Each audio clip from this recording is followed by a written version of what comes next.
Olá! A ajuda ao próximo nunca esteve tão em evidência quanto nos últimos tempos. Para muitos, essa ajuda vinda da comunidade médica, por exemplo, é essencial. Para falar sobre o papel da medicina social, principalmente para comunidades carentes, o Alesp Conecta de hoje recebe o médico dermatologista e nutrólogo Fabrício Brito. Doutor Fabrício, seja muito bem-vindo à Rede Alesp. Obrigado pelo convite e vamos aí. Eu quero somar com algumas informações, com algum conteúdo da medicina para todos. Doutor, qual que é a importância na sua formação profissional, na formação profissional do médico, levar esses conhecimentos e ações para quem tem menos recursos? Hoje em dia isso é essencial porque desde a nossa formação, né, como médico, a gente tem esse caminho de assistência ao SUS, de assistência à medicina generalista, de assistência sem focar só na especialização, sem focar só naquela especialidade. Então, antes de tudo, a gente consegue abranger essa parte da comunidade, de fazer uma medicina social, de fazer uma medicina preventiva, de promoção de saúde, e depois sim a gente poder aprofundar e dar mais caminhos, né, de acordo com o avanço da ciência, da modernidade da ciência, a gente proporcionar novos caminhos aí, terapêuticos e de tratamento para os pacientes. Mas, sem dúvida, é um fator primordial, né, para nós médicos, inclusive, que no Brasil a gente sabe dessa importância da medicina e desde o norte até o sul tem uma desigualdade de renda muito grande, né? Eu tenho uma experiência interessante, depois eu vou passar para vocês sobre essa assistência no Nordeste, que eu tenho também, que eu trabalho no Nordeste há uns 3, 4 anos, e lá a gente vê que tem uma necessidade até maior, né, dessa assistência à saúde, né, que tem um pouquinho de dificuldades ali para a gente promover essa assistência à saúde. Mas é um caminho crucial que eu acho que todo médico passou e a grande parte continua, eu acredito nisso, porque na verdade é um juramento que a gente faz, né, que a gente tem que cuidar do próximo primeiro, acima de tudo, né, e é essencial a gente poder contribuir para a sociedade, a gente poder contribuir com o caminho da saúde, né, que é um pilar, né, da nossa necessidade como ser humano, né? Uhum. Doutor, o senhor falou sobre essa ação, essas ações no Nordeste. Quais as ações que o senhor está engajado e como que elas funcionam? Sim, sim. Então, desde que eu fui para o Nordeste, em Petrolina, né, principalmente em Pernambuco, ou até mesmo Paulo Afonso, né, que fica na Bahia, a gente conseguiu, através de um grupo de amigos, começou um grupo de amigos, depois teve o envolvimento da prefeitura, né, com alguns setores, e a gente conseguiu uma assistência a quem buscava esse caminho da saúde, quem buscava emagrecer, quem buscava a ter esse amparo para ter saúde, para fazer um check-up, que nunca teve esse acesso.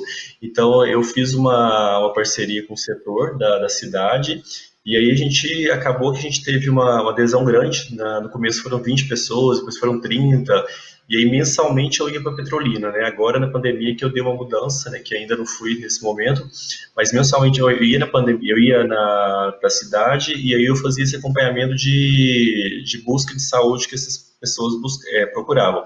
Então, tem casos lá muito interessantes de pacientes que perderam 20 quilos, pacientes que perderam 30 quilos, pacientes que descobriram que eram diabetes, nunca tinha feito um exame.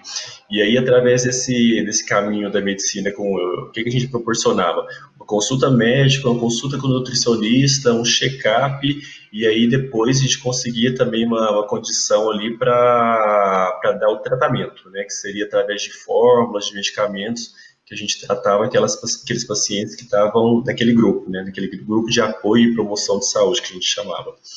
E é interessante porque eu venho com essa necessidade da medicina social, inclusive, até na época da enfermagem, que eu sou enfermeiro também. Então, na enfermagem, a gente fazia isso, por exemplo, em Pirapora, em Minas Gerais. Então, a área da saúde, a gente só quer deixar claro isso, que a área da saúde, ela é muito vinculada ao social. Então, se o médico abandona um pouquinho essa questão da responsabilidade social nossa, né, com a sociedade, aí,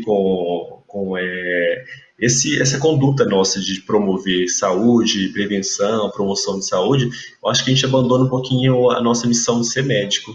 Então é essencial, né, que o médico tenha essa visão e ele contribua, né, para a sociedade também. E agora com a telemedicina é muito mais fácil, inclusive, né? Com a telemedicina a gente sabe que a gente tem vários relatos aí, a gente vê na rede social, na televisão, de médicos aí salvando vidas. Eu até dei uma matéria que foi interessante, que o título foi até assim, da medicina presencial à telemedicina, né? Como essa inovação pode salvar vidas.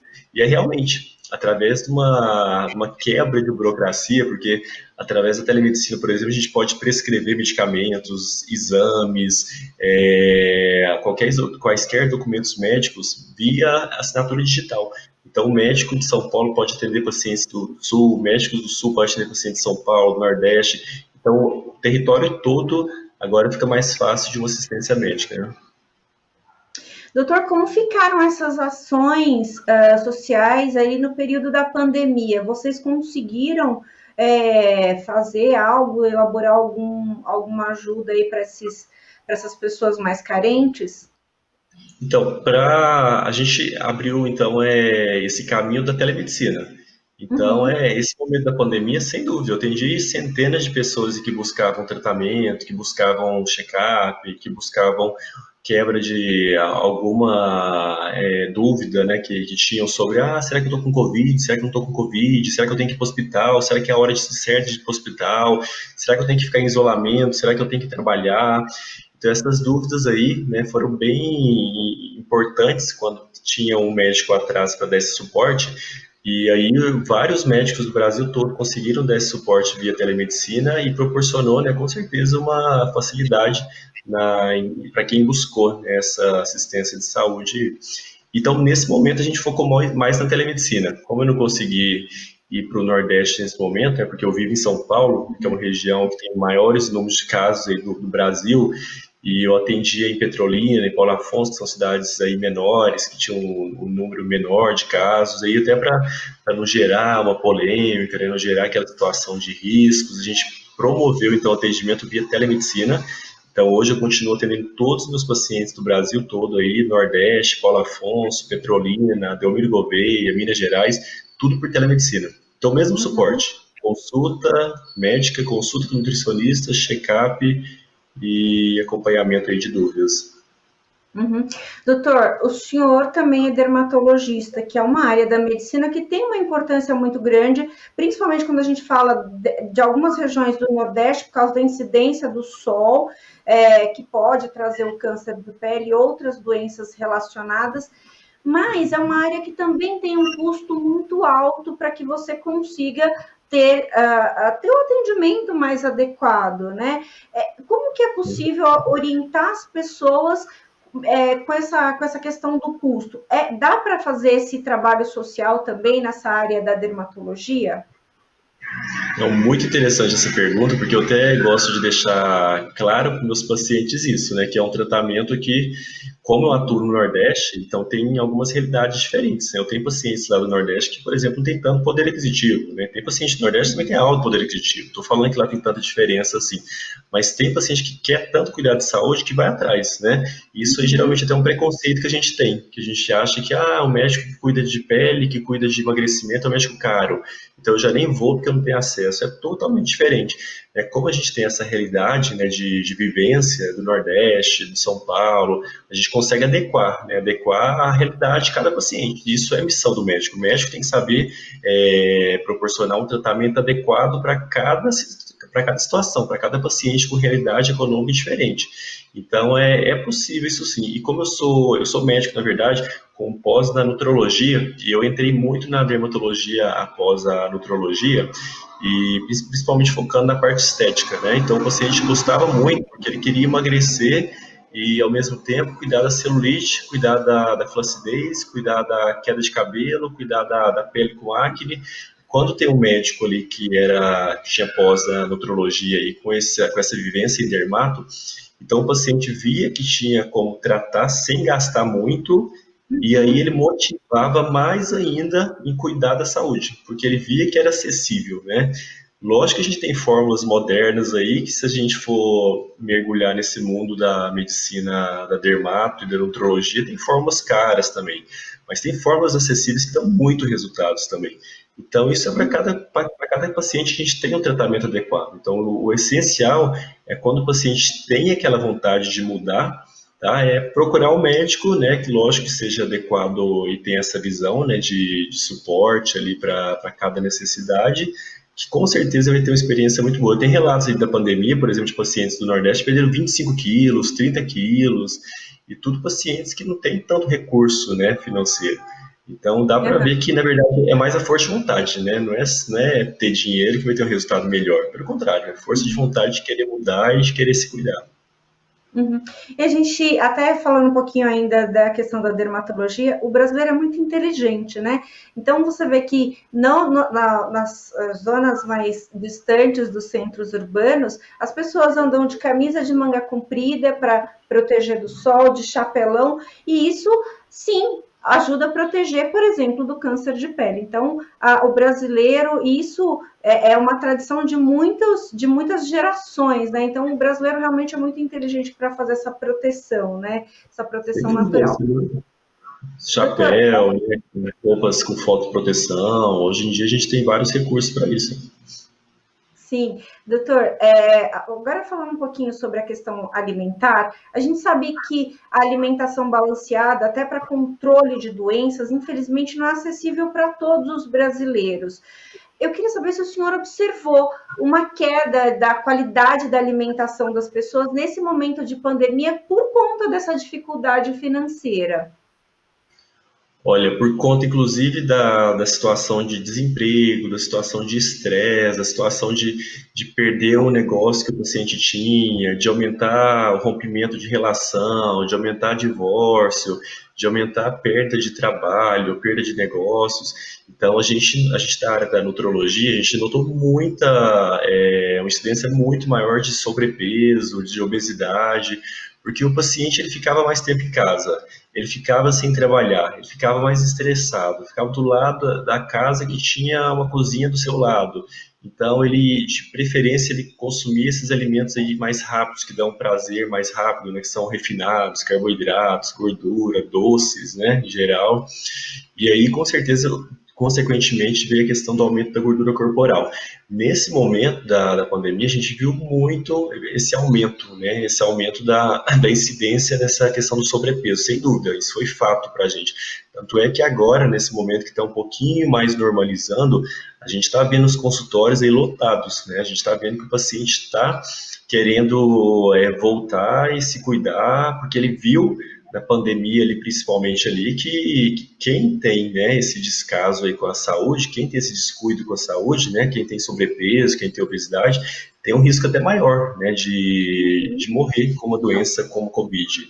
Então, isso aí ficou mais até forte, né, ficou mais até evidente para o paciente, para ele ver que é importante se cuidar, né, e com uma alimentação adequada, que a gente vê que melhora a imunidade, que a gente vê que exclui aquele paciente do grupo de risco, né, que seriam os pacientes com obesidade, consequentemente, ele tem uma melhor autoestima, ele vai buscar um emprego, talvez ele tenha perdido agora, ele está mais pronto para buscar esse emprego, né, com menos sequelas dessa pandemia, né, que teve, sim, teve aumento de sobrepeso, aumento de obesidade, dermatite, queda de cabelo, teve todas essas incidências aí registradas.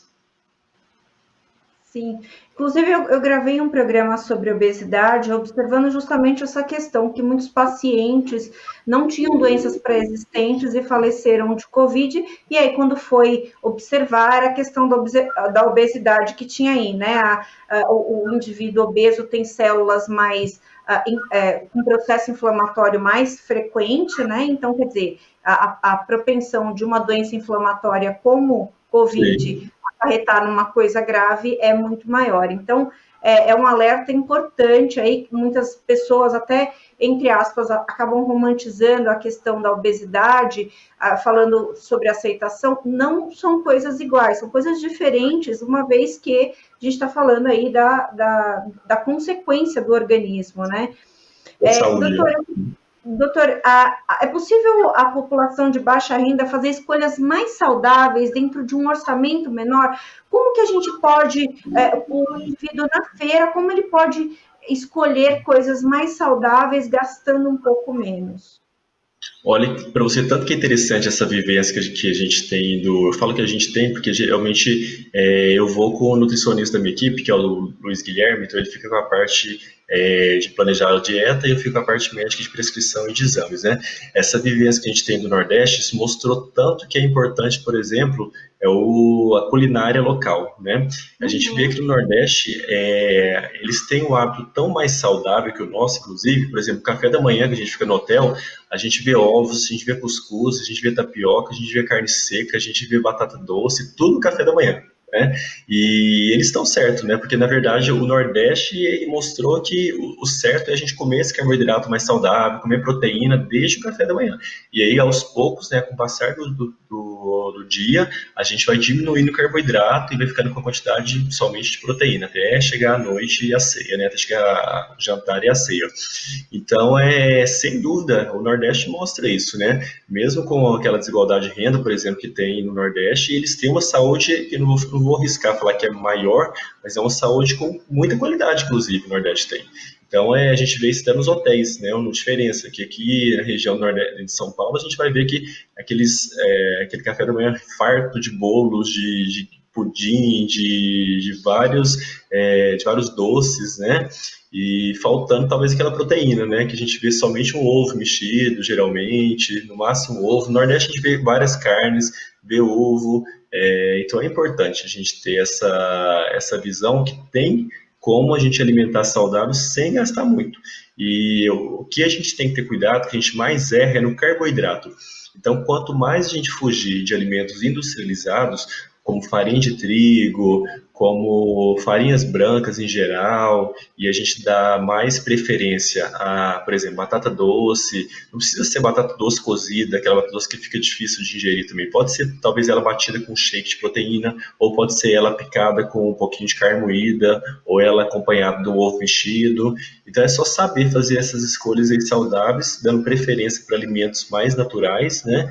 E aí fugindo um pouquinho desses alimentos industrializados, como esses refinados, né? Que são os carboidratos aí que mais dão esse pico de insulina e mais levam aquele acúmulo de gordura corporal. Mas é possível. Não podemos esquecer do bom e velho cuscuz. Eu, como filha de nordestino, não posso. Aqui na minha casa nunca falta cuscuz, porque realmente é um alimento super gostoso. Sim. E que realmente preenche, né? Com certeza preenche. Sim.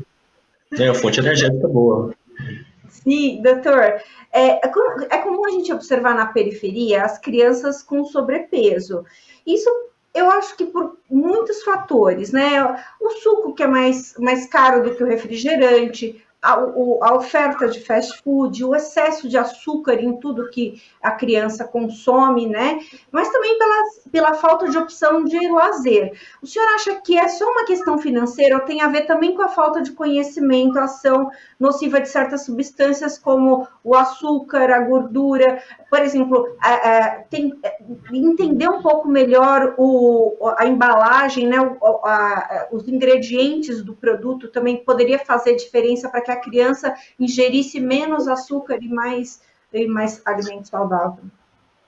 Olha, é tão complexo falar dessa questão de diferença de alimentação, né, de uma classe que tem mais poder aquisitivo do que outra classe que tem menos, porque, por exemplo, uma criança que viva numa família que tem menos condições, ela, inclusive, ela pode ser até mais ativa, né? Pode brincar mais com os amigos na rua, pode estar brincando de futebol todo dia, e talvez aquela outra criança que tem uma condição melhor, talvez esteja presa no apartamento, né? Jogando videogame, preso em computador, em notebook, em celular, e sem gastar energia. Então, a gente vê muito isso no consultório, inclusive. Então, não é nem teoria a gente falar que uma criança de uma família ali que tenha condições um pouquinho piores do que outra família com condições melhores, ela vai ter uma criança com mais sobrepeso, tá? A gente vê, inclusive, que essa criança, né, de uma família com menos condições, ela tem até uma vida mais ativa, né? Tem até um gasto de energia, pratica mais atividade física. tá? Que a questão nutricional deixa um pouquinho a desejar. Eles dão preferência, por exemplo, ao carboidrato, que geralmente é mais barato, né? E a proteína, que é a carne, que é uma opção um pouquinho mais cara. E se bem que o arroz está lá em cima agora, agora nesse momento também, né? E então é importante que a família tenha essa visão e influencie para o seu filho, porque é possível. Só que o paciente, a criança, ela tem que gastar aquela energia. A criança tem que fazer aquela atividade física. E geralmente na família com condições boas, ela peca muito nisso também, tá? Então, mesmo falando que ela tem talvez uma alimentação ali ideal para aquela criança, mas a criança fica presa no apartamento sem gasto de energia e aí aumenta e vem a sobrepeso também, vem a obesidade, mesmo tendo condições. E talvez aquela outra família que tem menos condições, pelo fato da criança estar se movimentando, estar brincando o dia inteiro nas ruas ali, fazendo uma atividade física, jogando bola, talvez ela nem desenvolva, né, a questão do sobrepeso, porque ela tem aquele gasto energético, né? Então, são fatores que a gente tem que sempre pesar, né, quando a gente for falar essas duas diferenças, porque muda totalmente o destino de uma criança ali futuramente, né? Se vai ter uma pressão alta, se vai ter um diabetes, se vai ter um problema cardíaco, nesse momento de construção da vida dela. Uhum. A gente tem que lembrar, né, doutor, por exemplo, principalmente quando a criança é muito pequenininha, ela não conhece o doce, o amargo. Então, se você faz a oferta de um alimento muito doce, obviamente que ela vai se interessar por aquele alimento muito doce sempre, né? Então, isso também tem muito a ver com as escolhas aí. E quando eu vejo alguém falando assim, meu filho não gosta de fruta, não gosta de verdura, mas em que nível você fez essa oferta para a criança, né? Então, tudo acho que é uma avaliação delicada e que eu acho que também tem a ver com a educação, né? Da construção dessa base alimentar de todos. Sim. Doutor, é verdade. Pode falar, por favor. Não, sem dúvida, a família é essencial na formação dessa criança aí. Com a criança vivenciando, né, uma mesa ali cheia de salada, uma mesa cheia de fruta, cheia de uma alimentação adequada, sem dúvida, ela crescendo naquela visão ali, naquele meio, ela vai ter muito mais chance de reproduzir e seguir essa vida para seus dias aí do que aquela que está do lado de uma família que está fumando, que está bebendo, tá tendo bebida alcoólica, que está ingerindo suco de latinha, que está ingerindo refrigerante, sorvete, doces. Sem dúvida, o momento ali com a base familiar faz tudo diferente para a vida futura. Nessas ações que o senhor faz, a gente sabe que são pontuais ali, às vezes, muitas vezes. Os médicos vão até a localidade, atende ali um número de pacientes, depois volta daí a alguns meses, alguns eventualmente vão acompanhando o desenvolvimento, mas geralmente são ações pontuais. Eu queria saber do senhor se o senhor acha que essas ações salvam vidas e se ela melhora para o médico a construção de ser humano do profissional da medicina. Olha, sem dúvida, porque se, por exemplo, num check-up, que eu já fiz um check-up precoce, por exemplo, de alguns pacientes, identifiquei um câncer da tireoide, que eu identifiquei um diabetes inicial, que eu identifiquei uma pressão arterial ali que o paciente não sabia, que eu identifiquei uma arritmia cardíaca ali. Se, por exemplo, não tivesse uma intervenção rápida nesses momentos ali, com certeza a sequela seria bem fácil de desenvolver, né? E ao mesmo tempo que, quando a gente faz um acompanhamento de um paciente no consultório, a maioria dos casos a gente vê que eles levam isso para a vida. Nem que eles não continuem com a gente, mas a gente vê que eles levam isso para a vida. Eles levam isso para a vida. E muito mais do que isso, eles influenciam as pessoas que eles vivem. Então, se vem um paciente, por exemplo, a gente vê que depois ele está influenciando a mãe, está influenciando o esposo, está influenciando o filho, e na verdade está tendo então uma disseminação de saúde, né, para várias pessoas ali a partir de um paciente só. Então a gente não tem essa visão, geralmente o profissional não tem essa visão do quão ele está sendo responsável, né, de mudança de vida, porque talvez esteja vindo 50 pacientes, mas de 50 a gente sabe que vai uma corrente de 500 pessoas, né, sendo influenciada por esses pacientes que estão se cuidando. Isso é muito fato, porque eu até falo para o meu paciente quando ele vem no meu consultório, que é essencial que ele tenha essa importância, inclusive de relacionamento, né, porque quem busca saúde tem que saber relacionar com quem está com essa visão de que a saúde é importante. Então, se uma pessoa quer emagrecer, então ela tem que, inclusive, lógico que não é falar para excluir ninguém que não tem essa visão, mas quanto mais ela cercar de pessoas que têm essa visão de cuidar de saúde, de emagrecer, isso sem dúvida vai fazer o hábito dela tornar muito mais fácil, né? Aquela alimentação, aquela atividade física, porque aquela conversa vai ser igual, aquele entendimento ali do que tem que ser feito vai ser muito parecido com aquele grupo de pessoas que tem essa mesma visão. Então, sem dúvida, é um trabalho ali que a gente pensa que é unitário, mas na verdade no final ali a influência que isso é tornado ali a gente sabe que é bem grandioso, né? Então, sem dúvida é uma responsabilidade de um profissional ali da área da saúde que pode ter um impacto muito grande, né? E salvar várias vidas, sem dúvida. Uhum. Doutor, ainda falando um pouco sobre essa questão desses atendimentos, da medicina preventiva, muita gente afirma que os homens são mais resistentes a esse controle periódico da saúde. Isso é mito ou é verdade? Não, isso é verdade mesmo. Até dados, a gente sabe, dados científicos, que o homem, ele é um indivíduo mais difícil a se cuidar. Ele só procura mesmo atendimento quando ele precisa, quando ele está com dor, quando ele está com uma situação ali, inclusive, mais aguda, vai procurar só nas situações de emergência, inclusive.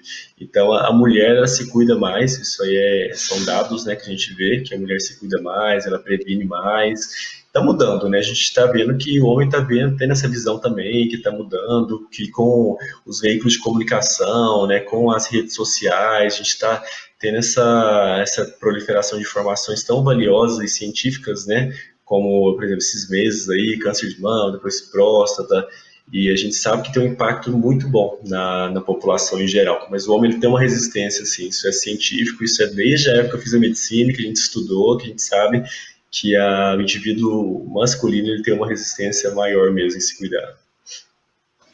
Doutor, a gente está perto do final do nosso programa e eu queria colocar uma última questão para o senhor, que é assim, em algumas comunidades carentes, a gente sabe que o médico acaba precisando atender outras demandas. Além de curar o paciente, o médico é um pouco conselheiro, amigo, porto seguro. Durante essas ações sociais, é possível cumprir esse papel também um pouco mais amplo aí da medicina? Isso aí a gente pode falar de dois modos, né? O profissional, por exemplo, do SUS, que ele está tão próximo do paciente, um